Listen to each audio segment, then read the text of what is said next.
Se alguém tivesse que me definir pelas coisas que eu leio, essa pessoa teria muita dificuldade. Porque eu sou uma pessoa extremamente eclética. Eu leio da coisa mais farofa até a coisa mais filosófica, profunda, política, poética e gosto de todas na mesma intensidade. E aí eu vim hoje provar que isso é verdade, mostrando para vocês os últimos livros que eu comprei, com a participação especial da Hermione.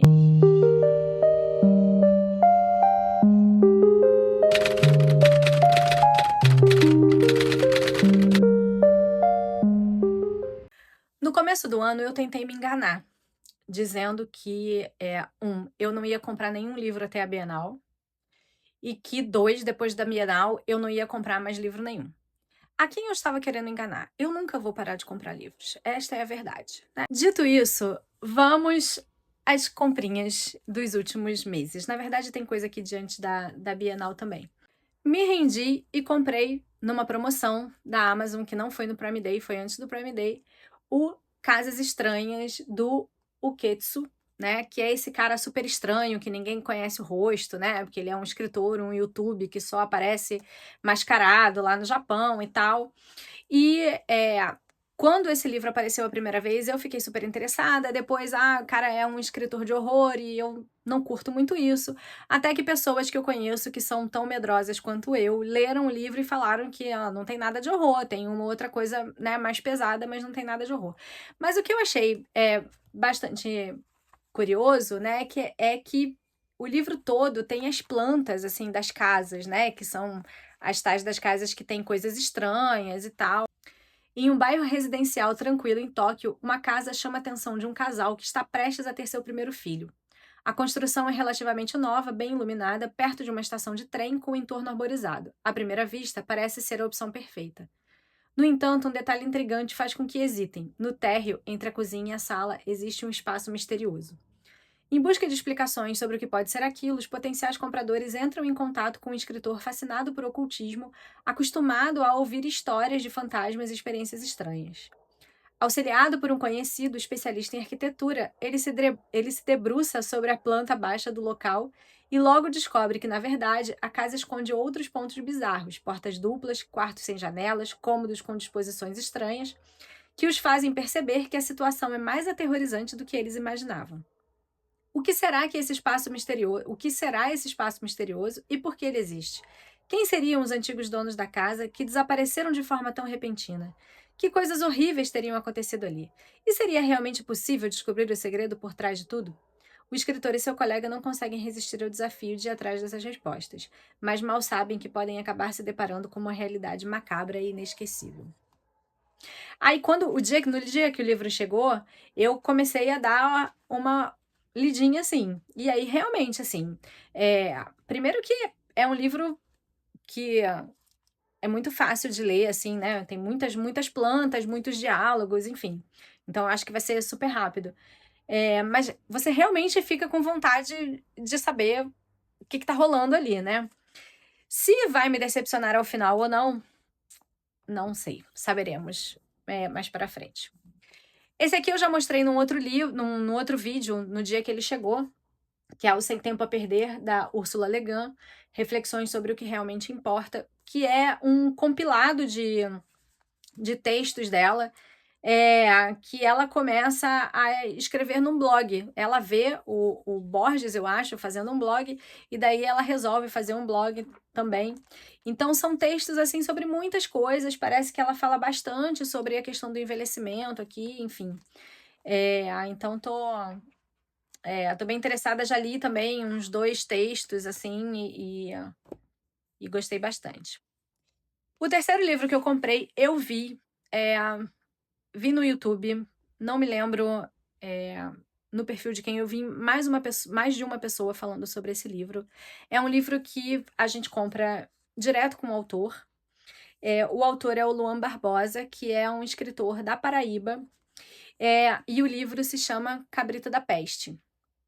E esse livro, ele é um pouco de uma autoficção, ele também tem um formato legal, assim, diferente, né, porque Uma parte dele é um roteiro que acho que é um roteiro que ele está escrevendo. Cabrita da Peste é uma autoficção envolvente que mergulha na vida de Murilo, um jornalista que usa o humor como escudo contra suas inseguranças e traumas.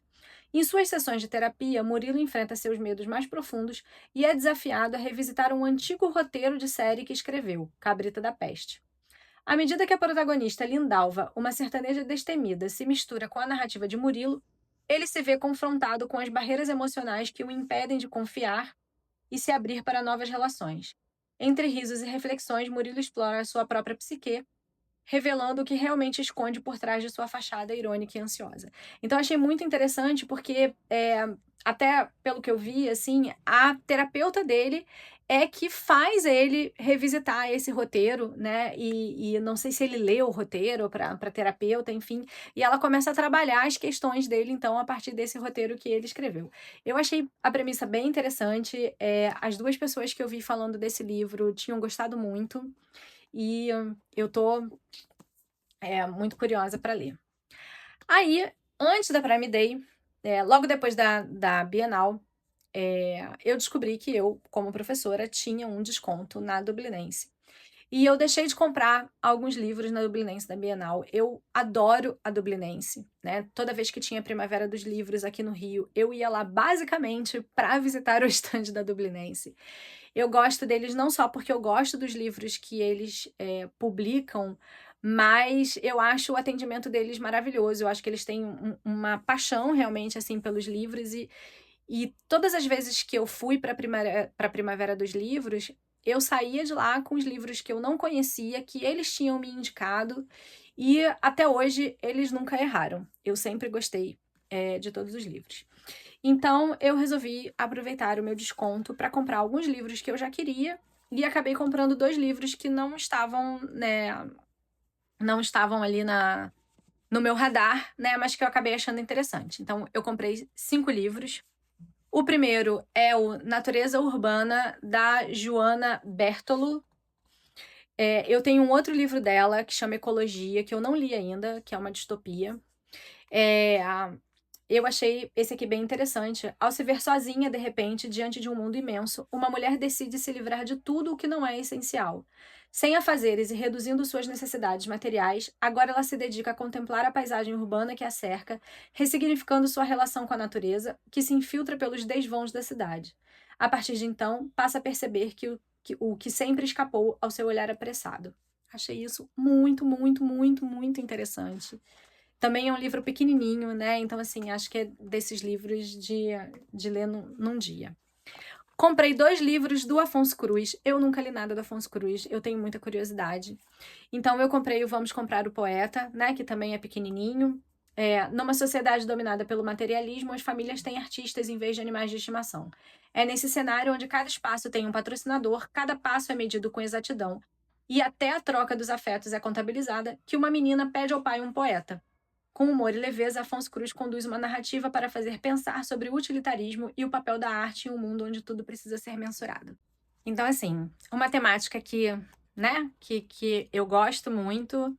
É, todo mundo que já leu diz que o livro é muito bom, enfim. Então, mais um daqueles, né, para ler rapidinho. E o outro que eu comprei é O Vício dos Livros. Nessa coletânea de ensaios, Afonso Cruz revela sua faceta de leitor. Estão aqui relatos históricos, curiosidades literárias, reflexões e memórias pessoais, sempre com a leitura como centro. Kafka, os gregos, Mário Quintana, um leitor presidiário, poetas árabes, o próprio avô. Através do diálogo com diversas obras, diferentes escritores e também com leitores, eis aqui uma celebração, uma homenagem ao viciante ato de ler. Não preciso nem dizer, né? Livros sobre pessoas que leem, sobre livros, enfim, né? Tudo que eu gosto. Eu já dei esse livro de presente para 2 pessoas e não tinha comprado para mim ainda. Então, é isso aí. O quarto livro que eu comprei na Dublinense foi Eterna Fantasia, do Danitz-Hausen Mizoguchi. Esse livro acabou de ser lançado, ele estava em pré-venda. E o Danite, ele é um gaúcho que mora aqui no Rio de Janeiro e uma parte da pré-venda desse livro vai ser destinada a um quilombo aqui no Rio de Janeiro. Maria é uma mulher na casa dos 30 anos que vê seus ideais ruírem aos poucos. Seja na política brasileira, seja na ONG onde trabalha, tudo parece se desfazer em golpes, rachas, rompimentos e violência.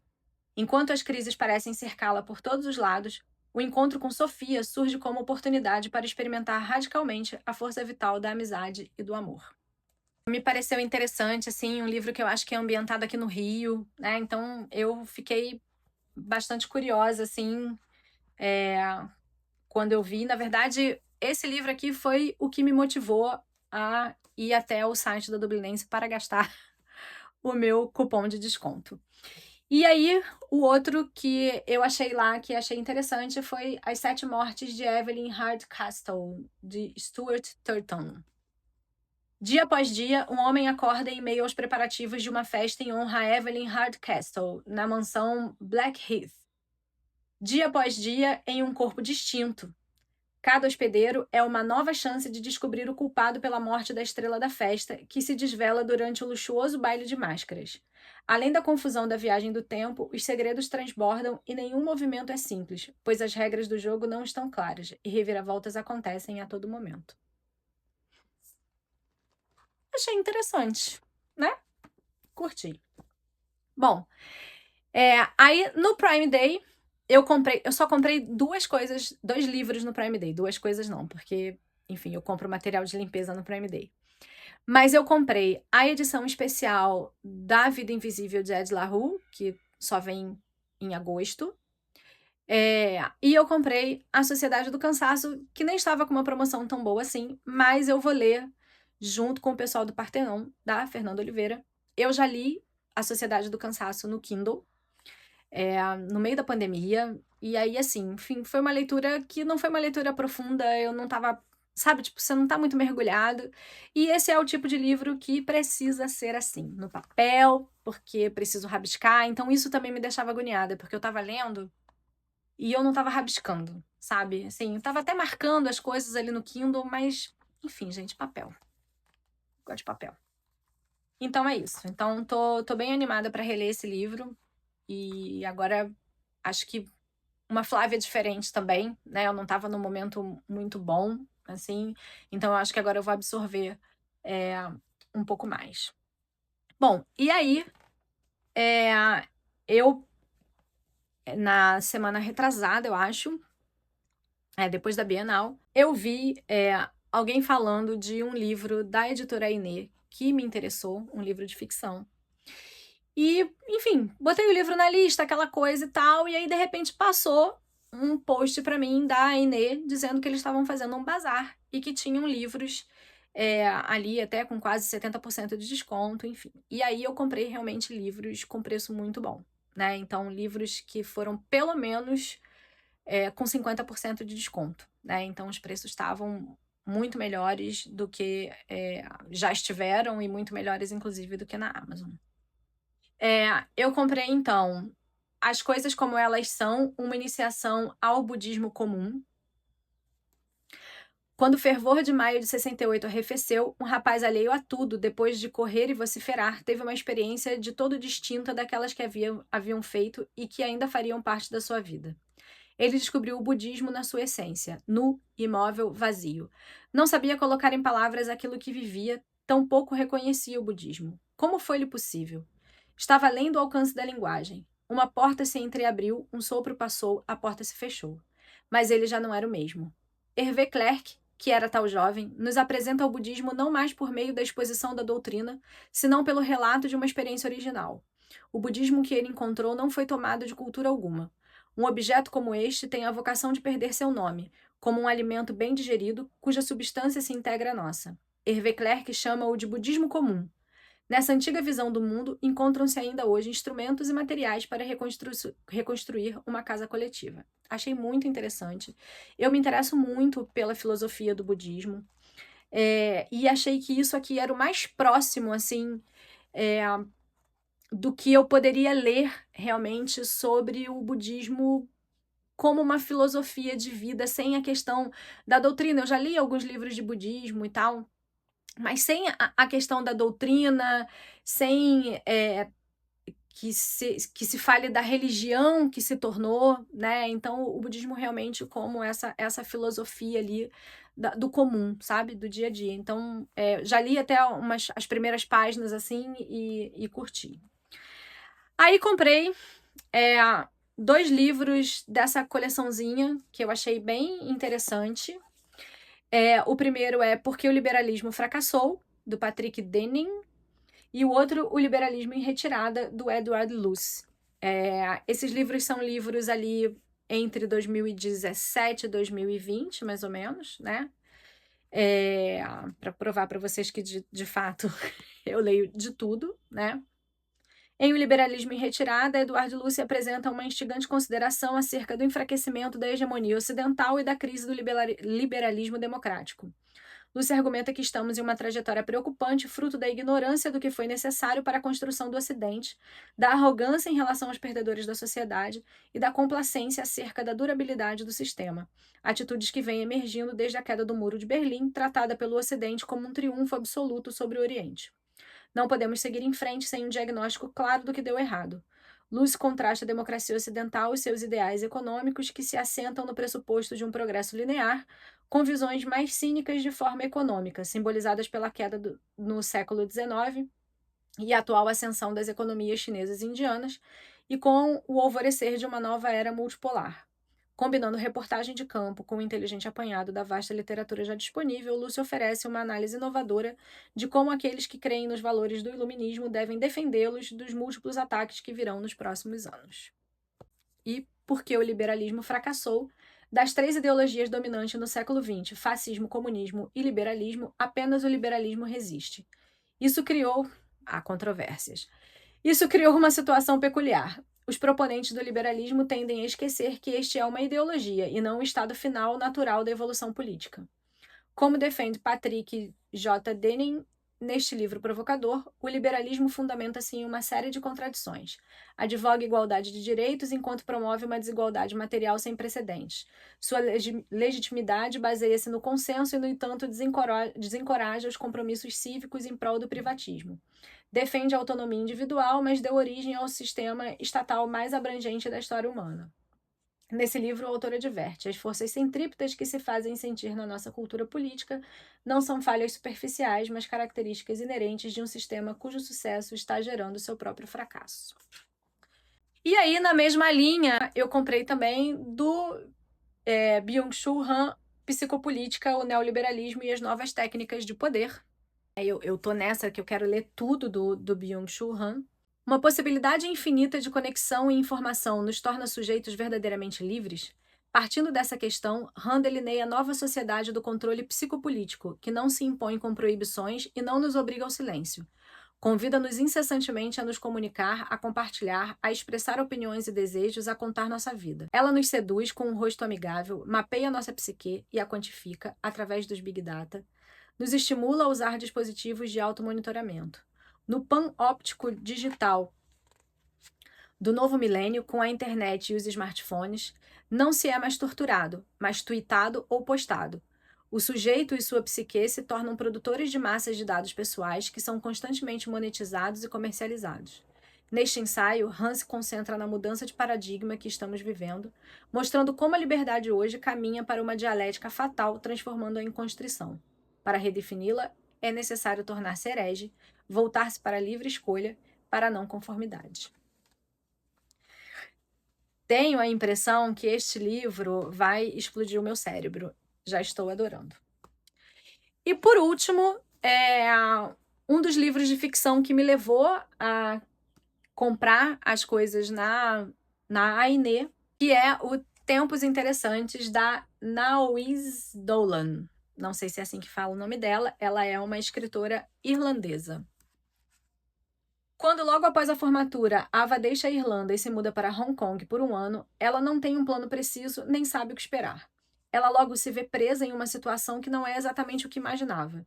Um emprego mal remunerado que quase sempre ela detesta, ensinar inglês em uma escola para crianças ricas, e um aluguel absurdo por um quarto em um modesto apartamento compartilhado com estranhos. Enquanto isso, começa a sair com Julian, um jovem banqueiro inglês um pouco mais velho que ela, com muito dinheiro e brilhantes perspectivas de carreira como executivo internacional. E aceita a proposta de ir morar em seu luxuoso apartamento, não porque entre eles, sim, é o que ambos dizem, existe um relacionamento ou um envolvimento sentimental, mas puramente para conforto mútuo e sexo periódico. A situação se mantém assim por vários meses, até que enquanto Julian está na Europa a trabalho, Ava conhece Edith. A carreira de Edith também está, como a de Julian, em ascensão. E como Julian, ela também é fascinada por aquela garota cínica e frágil. Mas ao contrário do que acontece com Julian, Ava percebe que Edith não apenas presta atenção enquanto ela fala, como também não tem medo de mostrar quem ela realmente é. Amor, cinismo, a dificuldade em expressar os próprios sentimentos, a extraordinária capacidade narrativa e a suprema elegância estilística são apenas alguns dos elementos que fazem deste romance um verdadeiro evento editorial. Eu fiquei muito curiosa com essa sinopse. Eu vi umas 2 pessoas falando sobre ele e dizendo que gostaram muito, que devoraram.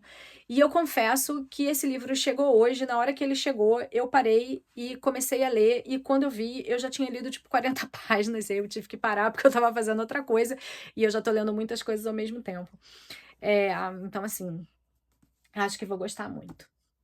E aí é isso, gente. Eu acho que deu pra ver realmente o quão eclética eu sou. A única coisa que não tem nessa pilha, por acaso, hoje, é uma comédia romântica, porque poderia ter. É, mas eu quis vir mostrar aqui, então, um pouquinho das coisas que eu ando interessada em ler. Me conta aí se você se interessou por algum desses livros, se você já leu algum desses livros, por onde você acha que eu devo começar. E também sabe que os livros, todos os links dos livros estarão sempre aí na descrição do vídeo. Não deixa de curtir esse vídeo, de compartilhar com quem você acha que pode se interessar e de se inscrever no canal, por favor. E a gente se vê no próximo vídeo.